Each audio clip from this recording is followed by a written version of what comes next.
Hey guys, it's Ashley, and I am so excited because I'm going to be doing something a little bit different today. I'm going to be doing a question and answer session, and over the past 2 weeks I have asked you all to send me in questions that you wanted answered. So here is the finished product. So my first question is, how did you go about applying for your TED Talk? And that's a really good question. And so for my very first speech ever, there was an opportunity in a newsletter that my high school vice principal would send out every week. And I was reading the newsletter one day, and it said that if I wanted to give a TED Talk, all I would have to do was submit a short 2-minute video. And I ended up winning the contest, and so that was my very first speech. And then after that, someone from that conference had seen me talk, and they offered me another speech at another conference. And then for the actual TED Talk that I gave, the TEDx event, I had gone to like a technology fair. The woman organizing it was organizing a TEDx event as well, and so she asked me if I would speak, and so of course I did. If you or anyone is interested in giving a TEDx, please just let me know, because I will totally connect you with the right people and we can absolutely make that happen. Second question, how would you define feminism? Super easy. I would define it as the movement for equality. Third question, how do I learn to accept my body? I am in a residential facility for my eating disorder, and I'm struggling extremely with the fact that I can't stand my body now, but it is also going to get even larger and I don't know how to accept my body. I think that this is a really good point actually, and something that I have done is I have accepted my body as a work in progress.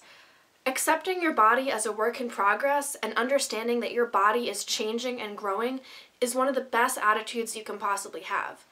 I now recognize that the person that I am, as well as my body, is a constant work in progress, and I am growing and I am changing no matter what, and I think that change and that personal growth is absolutely beautiful.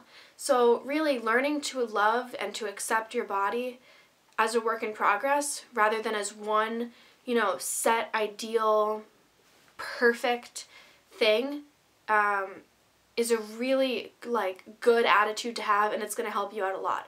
Also, I would love to talk to you more about this. I am totally happy to share with you the presentations that I give on accepting and loving your body, so please just let me know. The next one is from a girl named Winda, and she asked me, what is the biggest challenge while running Move and the program?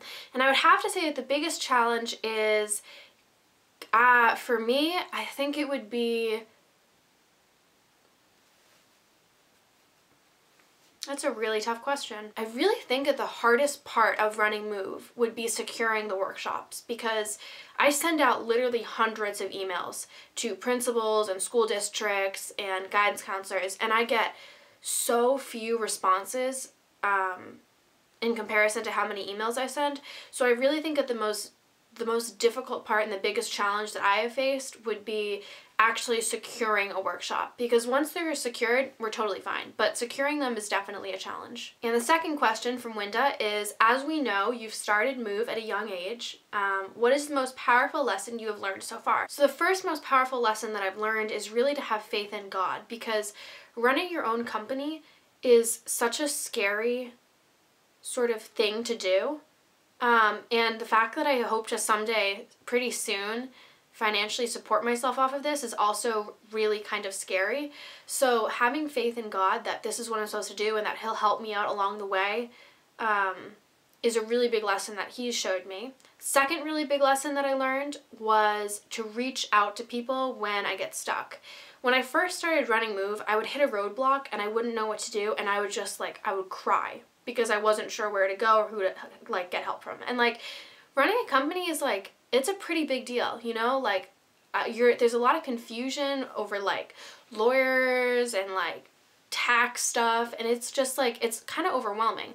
But now I know that whenever I get stuck on anything, I just reach out to my mentors and my resources, and they have always pulled through for me. Hannah Murphy asked me 3 questions, and the very first question that she asked me was, how do you keep everything balanced in your life? And it's called a passion planner.